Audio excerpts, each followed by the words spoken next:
재정과 헌금 시리즈 두 번째 말씀입니다. 나는 돈의 주인인가 청지기인가 라는 제목으로 같이 말씀을 나누기를 원합니다. 지난번 첫 번째 시리즈의 메시지로 돈이 무엇인가에 대해서 한번 살펴보았습니다. 돈과 재물은 하나님의 도구이며 그 자체로 선하거나 악한 가치를 가지고 있지 않으나 분명한 것은 모든 시대와 문화 가운데에 돈은 살아있고 강력한 힘을 가지고 있다는 것입니다. 문제는 그 강력한 힘이 우리의 삶의 가장 중요한 목표가 되고 그로 인해서 하나님을 섬기기보다 만몬이라고 하는 우상을 섬기며 살아가는 현상이 일어나게 된다는 것이죠. 오늘은 한 걸음 더 나아가 봤으면 좋겠습니다. 우리가 돈과 재물을 대할 때에 그렇다면 어떤 마음의 중심과 태도를 가져야 하는지 살펴보고자 합니다. 여러분, 현대사회를 살아가는 우리에게는요, 소유권이라는 게 굉장히 중요한 화두가 되었습니다. 한국에서는 집을 소유하는 것이 안정과 성공의 상징이 되었고, 디지털 시대에는 콘텐츠나 특허나 저작권과 같은 지적 재산권을 소유함으로써 엄청난 부를 축적할 수 있게 됩니다.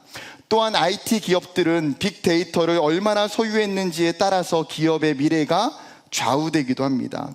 심지어 디지털 자산도, 디지털 그림이나 작품도 NFT라고 하는 일종의 전자증명서를 통해서 진짜 이 그림과 이 작품의 소유주가 누구인지를 증명할 수 있습니다.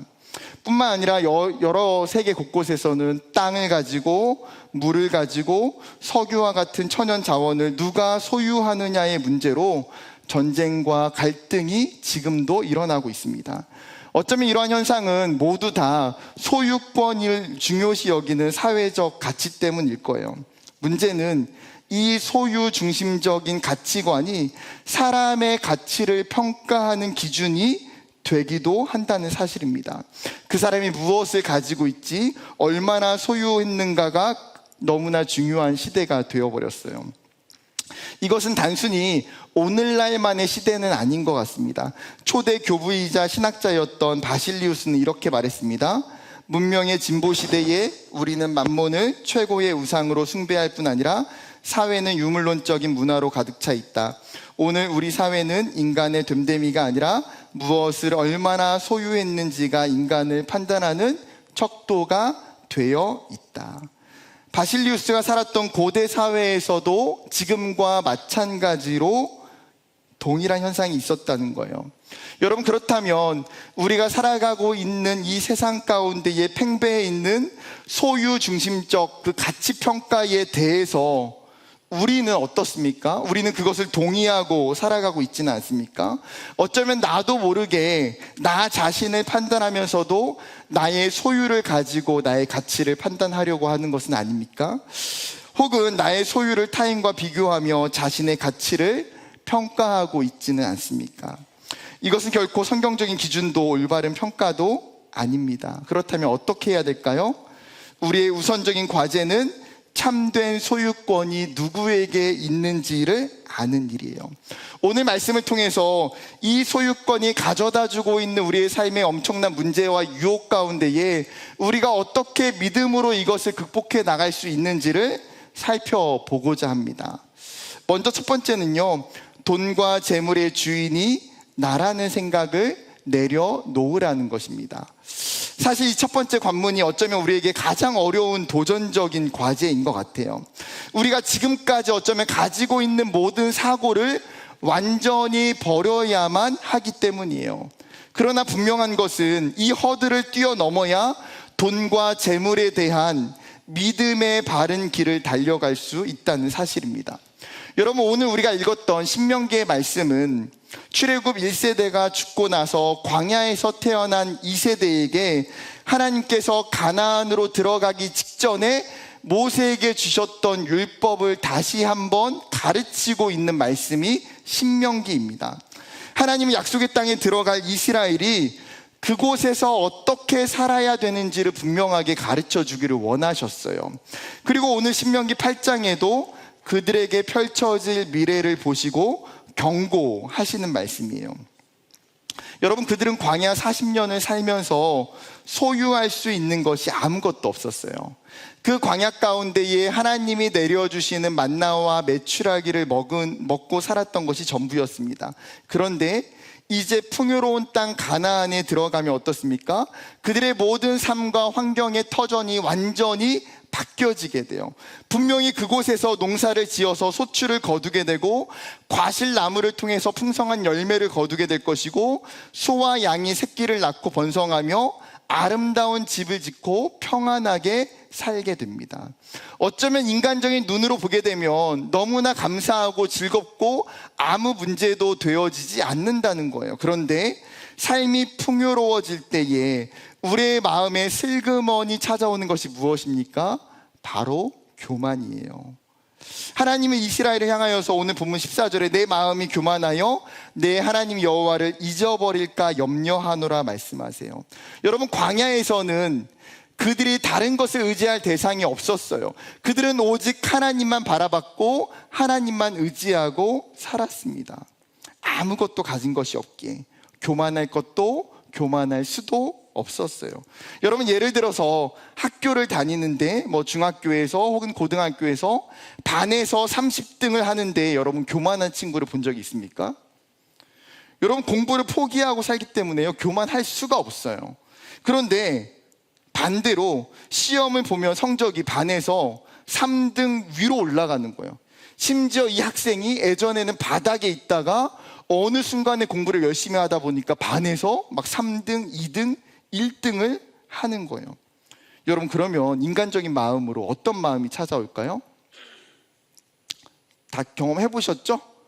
네, 3등 안에 들어본 경험이 없습니까? 네. 여러분, 아마 대부분 공부를 잘 하셨을 것 같아요. 여러분, 막 등수가 오르면요, 그 마음속에 교만함이 생겨요.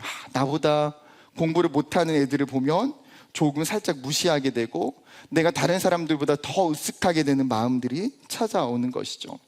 여러분, 이스라엘도 마찬가지였습니다. 가나안에 들어가 보니 광야와 같은 환경적 어려움이 사라져요. 너무나 풍요롭고 풍족합니다. 그때 찾아온 마음은 분명히 교만이에요. 이러한 물질적인 교만은 한없이 자신의 마음을 높이 세우게 하고 하나님의 통치와 보호를 잊어버린 채 자신의 삶을 스스로 통제하고 싶어 합니다. 자신에게 주어진 모든 것이 이제는 나의 것이라고 착각하게 돼요. 오늘 본문에도 마찬가지였습니다. 여러분, 17절 말씀인데요, 17절 말씀 같이 한번 읽어볼까요? 시작. 그러나 내가 마음에 이르기를 내 능력과 내 손의 힘으로 내가 이 재물을 얻었다 말할 것이라. 너희가 가나안에서 얻은 재물과 돈을 보면서 이것이 나의 재능을 통해서, 이것이 나의 육체적으로 수고해서 얻은 것이라고 말하게 된다는 거예요. 즉, 재물의 주인이 누구라고 생각합니까? 이제는 나라고 생각하는 거죠. 어쩌면 이러한 생각과 태도는 이 시대가 가지고 있는 보편적인 사상이에요. 흔히 말해서 돈은 노력하는 사람의 것이고 내가 땀 흘려 번 돈은 내 것이라고 이야기합니다. 실제로 우리는 학교에서, 가정에서, 사회로부터 끊임없이 열심히 노력하면 돈을 벌 수 있고 성공하면 그것은 내 능력 때문이야 라고 배우면서 자라나요. 그렇다 보니까 이러한 세상의 주장이 잘못되었음을 미처 깨닫지 못하고 살아갑니다. 그래, 이게 맞는 말이지, 당연하지, 나의 돈과 재물은 나의 노력과 수고한 정당한 대가이고 보상이며 그렇기 때문에 돈의 주인은 나라고 생각할 수밖에 없어요. 여러분, 이러한 모습은 예수님께서 누가복음 12장의 한 부자의 비유를 통해서 말씀해주고 있는 이야기와 동일합니다. 여러분, 이 부자는요, 사실 그 누구보다도 성실하게 정직하게 열심히 일했어요. 그런데 그 해에 농사를 지었는데 어떻게 됐습니까? 아주 엄청나게 큰 소출을 얻게 되었어요. 이 사람에게는 이제 행복한 고민이 생긴 거예요. 이 엄청난 소출을 내가 어떻게 하면 좋지? 지금 내가 가지고 있는 창고는 굉장히 작은데 어떻게 하면 좋을까? 그래서 그가 결단한 것이 무엇입니까? 내가 지금 가지고 있는 그 작은 창고를 헐고 더 큰 창고를 만들고 세워서 거기에 내가 수확한 모든 것을 다 저장해야지. 그리고 나의 수확이 많기 때문에 몇 해 동안에는 내가 평안히 즐기고 마시고 즐겁게 쉬고 살아가야지라고 다짐해요. 여러분, 그는 치명적인 착각에 빠져 있었습니다. 자신의 재물이 자신의 것이라고 믿었던 거예요. 하지만 예수님은 그에게 그가 가지고 있던 이 착각을 완벽하게 깨트리셨습니다. 예수님이 뭐라고 부르십니까? 내 영혼이 오늘 밤 도로 찾아가면 그 모든 것이 누구의 것이 되겠느냐. 여러분, 그 부자가 가지고 있는 그 많은 것이 있을지라도 하나님이 그 영혼을 당장 오늘 밤에 데려가신다면 여러분, 그게 누구의 것이 되겠어요? 여러분, 사실 인간은 당장 내일도 장담할 수 없는 연약한 존재예요. 어쩌면 죽음 앞에서 아무리 많은 재물을 가지고 있어도 그것은 의미가 없고, 우리가 가진 돈과 재물은 영원히 우리가 소유할 수 있는 것이 아니라는 거예요. 그럼에도 불구하고 우리도 마찬가지로 종종 이 부자와 같은 마음들이 생각이 불쑥불쑥 찾아와요. 나에게 더 많은 소유가 있었으면 좋겠다. 나에게 더 많은 돈이 있었으면 좋겠다. 내가 더 많은 돈을 모아서 내가 온전히 사용하고 싶은 곳에 나의 만족과 기쁨을 위해서 사용하면 좋겠다. 사단은 어쩌면 이러한 우리의 마음을 너무나 잘 알고 있기 때문에 돈과 재물로 우리를 유혹해요. 이것이 사단의 전략이죠. 여러분, 그렇다면 이제 돌아와서 우리 자신을 한번 생각해 봅시다. 우리의 마음과 생각은 어떠한가요? 여러분, 우리의 마음속에도 어쩌면 우리도 여전히 나만의 창고를 짓고 내가 원하는 것을 그곳에 가득히 쌓고자 하는 계획과 꿈이 있지는 않습니까? 나의 창고에 쌓이는 돈과 재물을 보며 이것이 나의 노력과 수고이고 나의 안전과 평안이라고 생각하고 있는 건 아닙니까? 만약에 우리의 내면에 이러한 생각과 마음이 있다면 여러분, 이 위험하고도 아찔한 생각에서 탈출해야 돼요. 사단이 여러분에게 속삭이고 있는 이 유혹에서 빠져나와야 됩니다. 그렇지 못한 채 여전히 내 돈과 물질의 주인이 나라고 생각한다면 오늘 성경 본문에서 19절과 20절에 그 사람의 결론이 예수님은 멸망이라고, 하나님은 멸망이라고 선언하고 계세요. 돈의 주인이 나라고 생각하는 사람은 결국 돈이 나의 주인이 되어 우리가 만몬을 섬길 수밖에 없어요. 그렇게 우리가 멸망하지 않고 하나님을 잊어버리지 않기 위해서는 이 세상이 가지고 있는 그 거짓된 가치관의 말씀으로 깨트려야 됩니다. 내 인생에 주어진 것이 내가 주인이라고 하는 이 교만함으로부터, 내가 돈의 주인이 될 수 있고 내가 돈을 통제할 수 있다고 생각하는 헛된 욕심으로부터 자신을 내려놓아야 돼요. 내 안에 있는 돈에 대한 소유욕과 주인의식을 과감하게 버려야 됩니다. 이것이 바로 거룩한 삶을 향한, 믿음의 삶을 향한 출발인 줄 믿습니다. 여러분, 청년의 때에 돈과 재물의 주인이 나라고 하는 잘못된 신앙을 담대히 부딪히면서 정말 믿음으로 살아가는 저와 여러분 되기를 간절히 축복합니다. 그렇다면 한 걸음 나가서 우리가 가져야 되는 성경적인 가치는 무엇일까요? 바로 두 번째, 이것입니다. 나의 돈과 재물의 주인이 하나님이심을 인정하는 것.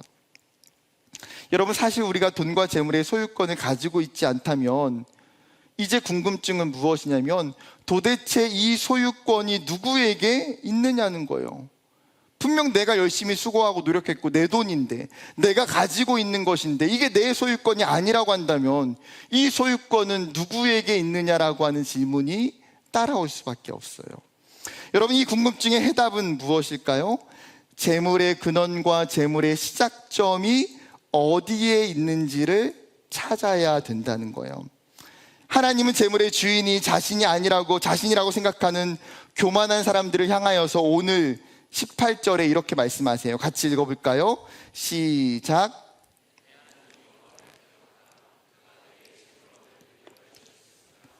이같이 하심은 내 조상들에게 맹세하신 언약을 오늘과 같이 이루려 하십니다. 여러분, 아까 교만한 사람들이 어떻게 생각했습니까? 나의 돈과 재물이 내 재능이고 내 육체적인 힘의 능력 때문에 생겨났다고 생각해요. 그런데 사실을 펼쳐보니까 나의 이 성공과 나의 이 물질, 나의 능력과 나의 힘이 아니었다는 거예요. 그리고 나서 18절에 굉장히 중요한 선언을 하고 있어요. 그가 내게 재물 얻을 능력을 주셨습니다. 그가 내게 재물 얻을 능력을 주셨습니다. 여러분, 즉 하나님께서 재물을 얻을 수 있는 능력을 주신 분이에요. 크리스토퍼 라이트는 이 부분을 자신의 책에서 이렇게 설명합니다. 인용해 볼게요.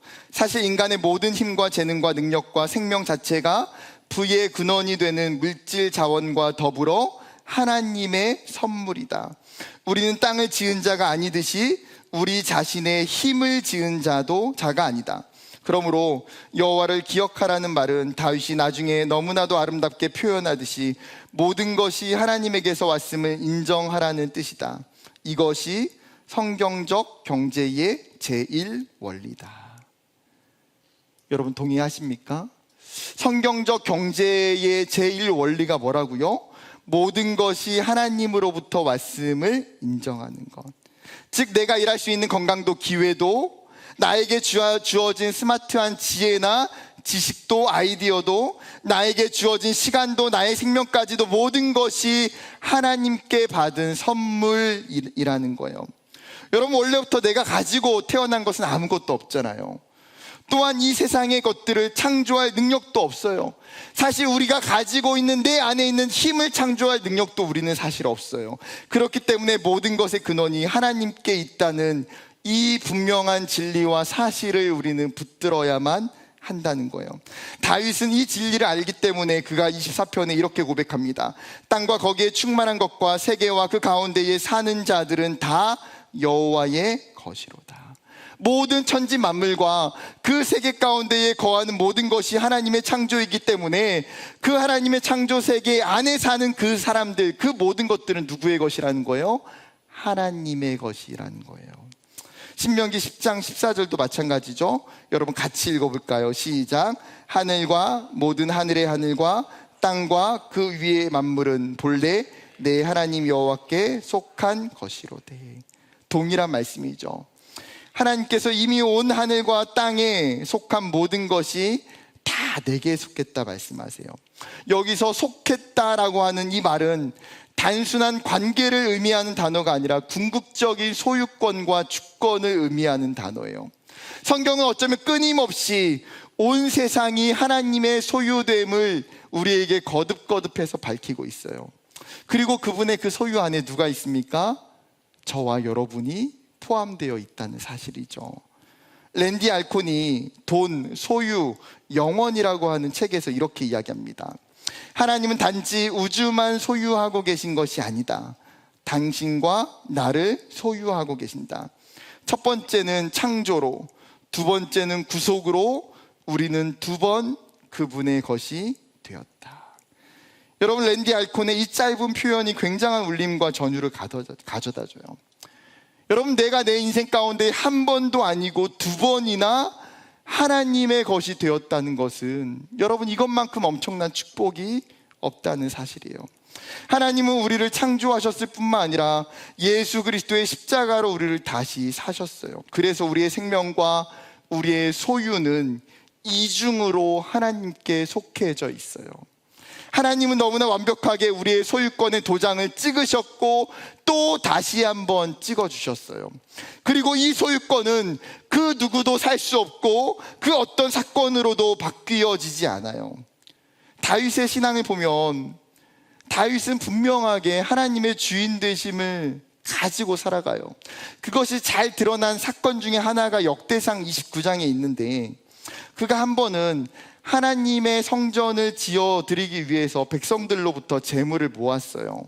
정말 많은 백성들이 자신이 가지고 있는 소유와 재물을 가지고 이 성전을 공사하는 일에 기꺼이 내어놓습니다. 다윗은 이스라엘 백성들이 자신의 물질을 기꺼이 하나님께 드리는 그 모습을 보면서 말할 수 없는 벅찬 감격과 감사가 있었어요. 그리고 나서 그 모든 백성들 앞에서 하나님을 찬양하고 하나님께 기도하기 시작합니다. 역대상 29장 11절과 12절의 다윗의 기도예요. 여호와여, 위대하심과 권능과 영광과 승리와 위엄이 다 주께 속하였사오니 천지에 있는 것이 다 주의 것이로소이다. 여호와여, 주권도 주께 속하였사오니 주는 높으사 만물의 머리이심이니이다. 부와 귀가 주께로 말미암고 또 주는 만물의 주제가 되사 손에 권세와 능력이 있사오니 모든 사람을 크게 하심과 강하게 하심이 주의 손에 있나이다. 여러분, 다윗의 기도의 핵심이 무엇입니까? 모든 것이 하나님의 소유임을 인정하는 고백, 물질의 주인이 하나님을 인정하는 선포의 기도, 하나님의 주권을 인정하는 것이에요. 특히 여기 기록되어 있는 하나님의 주권이라는 이 단어는 엄청난 의미를 내포하고 있어요. 이 안에는 하나님의 하나님 되심과 하나님의 모든 왕권과 권위와 통치를 인정한다라는 거예요. 그분은 전능하시고 그분은 위대하시며 그분은 불가능이 없으신 분이다. 또한 그 하나님께서 자신의 영광을 위하여 창조하신 온 우주와 모든 피조물을 자신의 뜻대로 다스리시고 움직이실 권리가 있다는 거예요. 그게 하나님의 주권이죠. 여러분, 그 안에 우리의 생명도, 우리를 향한 하나님의 계획도 포함되어져 있어요. 그렇기 때문에 하나님의 주권을, 하나님의 주인 되심을 인정하지 않는다면 참된 신앙으로 나아갈 수 없다는 거예요. 사랑하는 청년 여러분, 이제는 우리가 담대하게 선포해야 돼요. 하나님, 저의 소유권이 하나님께 있습니다. 하나님, 내가 가진 모든 것의 주인이 하나님이심을 제가 인정합니다. 하나님, 제가 가진 돈도, 하나님 재물도, 하나님 저에게 주신 통장도, 하나님 제가 가지고 있는 모든 것들이 하나님의 것입니다. 우리가 드리는 이 고백과 순종이 결코 우리의 삶을, 우리의 자유를, 우리의 소유를 억압시키지 않아요. 오히려 내 소유가 하나님께 속했다는 사실을 인정할 때에 어쩌면 우리는 돈과 재물로부터 받게 되는 이 세상의 끊임없는 압박과 두려움으로부터 벗어나는 참된 자유와 평안을 경험하고 살아가게 돼요. 사랑하는 여러분, 나의 돈과 재물의 주인이 되시는 하나님께 내 삶을 기꺼이 내어드리는 저와 여러분 되기를 주님의 이름으로 축복합니다. 하나님께서 나의 돈과 재물의 주인이 되신다면, 그러면 여러분, 우리는 어떻게 살아야 될까요? 세 번째예요. 하나님이 맡겨주신 돈과 재물의 청지기로 살아가자. 여러분, 성경은 우리를 오이코노모스, 청지기라고 불러요. 이 오이코노모스라고 하는 이 단어는 집을 의미하는 오이코스와 법을 의미하는 노모스가 합쳐진 말로 주인의 집과 재산을 위임받아 관리하는 사람을 의미합니다. 즉, 청지기는요, 사실 하는 일이 굉장히 다양해요. 주인의 식탁에서 시중을 들기도 하고요, 가정에 있는 다른 종들을 관리하기도 하고요, 주인이 가지고 있는 재산을 관리하기도 했어요. 즉, 주인으로부터 그 권리와 권한을 위임받아서 주인이 해야만 하는 중요한 역할을 대신 대리하는 것이죠.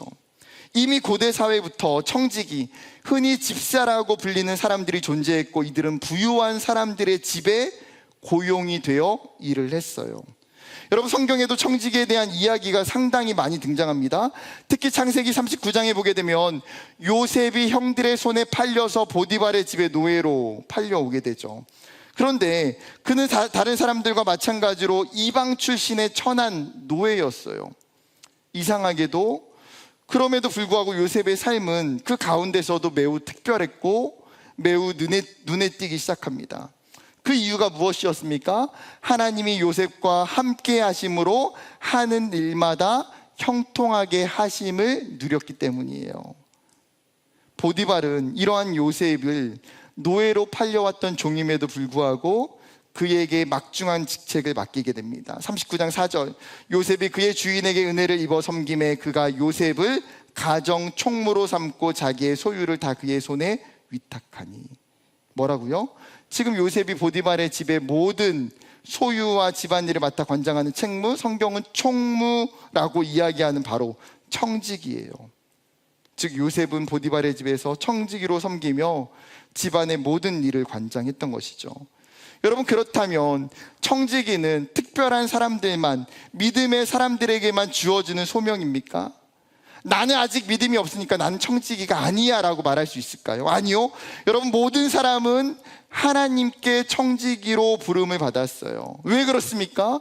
창세기를 보게 되면 하나님께서 세상의 모든 피조물을 만드시고 나서 그것을 아담과 그의 후손인 우리에게 통치하도록 위임하셨어요. 여러분, 청지기는 재물만 위임받은 것이 아니라 우리의 몸과 우리의 시간과 우리의 재능과 우리의 능력까지도 부여받았고, 자신의 삶의 전 영역이 하나님이 주신 것을 관리해야 되는 의무가 주어졌다는 거예요. 문제는 무엇입니까? 우리가 지금 살아가면서 하나님이 나를 청지기라고 부르셨던 그 하나님의 존재적 부르심과 사명을 부정하고 기억하지 못하고 살아갈 때가 많다는 거예요. 오늘 하나님은 이 신명기 8장의 말씀을 통해서 우리에게 말씀해 주세요. 사랑하는 아들아, 사랑하는 내 딸아, 내가 너를 나의 청지기로 불렀단다. 내가 청지기인 너에게 나의 물질과 나의 달란트와 나의 능력을 맡겨주었단다. 여러분, 이것이 오늘 이 신명기의 말씀을 통해서 저와 여러분에게 하나님이 해주고 싶으신 말씀이에요. 그런데 성경을 보면요, 청지기도 다 똑같은 청지기가 아니었다는 거예요. 어떤 성경을 보게 되면 좋은 청지기의 모습이 나오고요, 또 어떤 성경에서는 악한 나쁜 청지기의 모습이 대조되고 있어요. 누가복음 12장에 보게 되면 좋은 청지기가 등장합니다. 예수님께서 제자들에게 혼인잔치 비유로 지혜 있고 진실한 청지기를 소개하세요. 여러분, 지혜 있고 진실한 청지기는 어떤 사람입니까? 주인이 집에 없음에도 불구하고 주인이 있는 것처럼 그 집에 있는 다른 사람들을 돌보며 때를 따라 양식을 주고 사람들을 섬기는 사람이에요. 그리고 이렇게 진실한 청지기는 어떻습니까?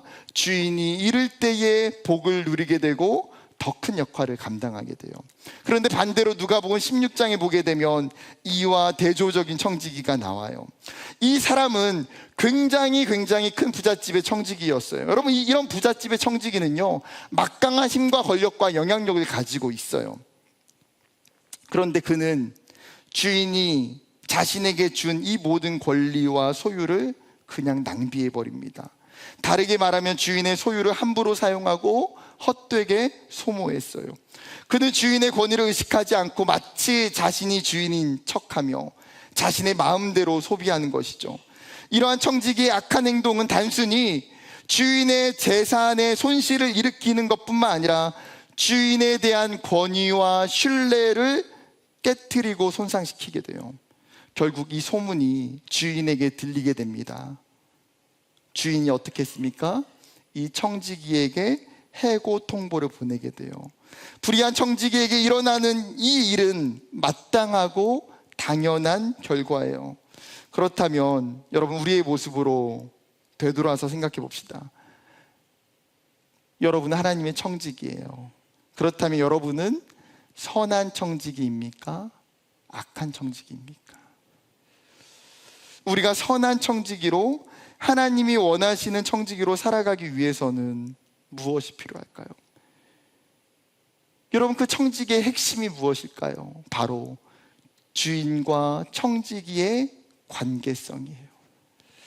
주인과 청지기의 관계가 친밀함이 가장 중요하다는 거예요. 이 관계성은 하나님에 대한 깊은 이해와 올바른 관계를 통해서 생겨나요. 하나님에 대한 깊은 이해가 있는 사람은 그로 하여금 청지기로 주어진 이 사명감을 그냥 자연적으로 불러일으켜지는 거예요. 왜요? 그 마음 가운데에 주인을 사랑하는 마음이 있기 때문에, 그 마음 가운데에 주인의 집과 소유를 잘 다스리고자 하는 마음이 있기 때문에, 주인을 향한 이 사랑과 신뢰가 있을 때에 주인의 뜻에 순종하는 좋은 청지기 될 수 있어요. 여러분, 돈을 사랑했던 삭개오가 자신의 삶의 가장 중요한 것이 하나님과의 참된 관계임을 깨달았을 때에 그의 인생이 악한 청지기에서 선한 청지기로 변하기 시작했어요. 우리도 마찬가지 아닐까요? 끊임없이 말씀을 통해서 하나님을 알아가고 그분을 만나게 될 때에 우리에게 주어진 청지기의 사명을 깨닫게 되고 하나님의 선한 청지기가 되어서 하나님이 우리에게 맡겨주신 것들을 우리가 믿음으로 진실되게 감당하게 될 줄 믿습니다. 특히 나의 돈과 물질이 하나님이 주인이시고 나는 그것을 맡아서 관리하고 선하게 사용하는 청직이라고 하는 이 사실을 여러분 기억하는 저와 여러분 되기를 축복합니다. 말씀을 맺고자 합니다. 사랑하는 청년 여러분, 우리는 이 땅을 살아가다가 언젠가 다 육체적 죽음을 맞이하게 될 거예요. 사실 그때는 하나님의 관점으로 보면 굉장히 길지 않고 짧을 수 있어요. 그 후에는 어떻습니까? 우리 모두 다 영원한 하나님의 나라에서 진정한 주인이 되시는 하나님 앞에 서게 돼요. 그날 하나님께서 우리의 이름을 부르시며 우리가 청지기로서 이 땅에 어떻게 살았느냐라고 물으실 거예요. 내가 너에게 맡겨준 돈과 재물을 너는 어떻게 사용했니? 내가 너에게 준 달란트와 시간과 능력을 너는 어떻게 사용했니? 여러분, 그때에 우리 모두가 불의한 청지기처럼 하나님의 것을 낭비했다라는 책망을 듣지 않기를 원해요. 오히려 잘하였다, 착하고 충성된 종아라고 하는 그 하나님의 칭찬을 듣는 복된 만남, 영광스러운 만남이 되기를 소망합니다. 그렇기 위해서는 오늘 말씀을 듣고 여러분 각자의 삶 가운데에 결단하기를 원해요. 나는 하나님이 맡겨주신 물질의 청지기로서 구체적으로 어떻게 살아야 될까? 나의 상황과 삶 속에서 그 방법과 답을 구체적으로 결단하고 기쁨으로 순종하며 살아가는 저와 여러분이 되기를 주님의 이름으로 축복합니다.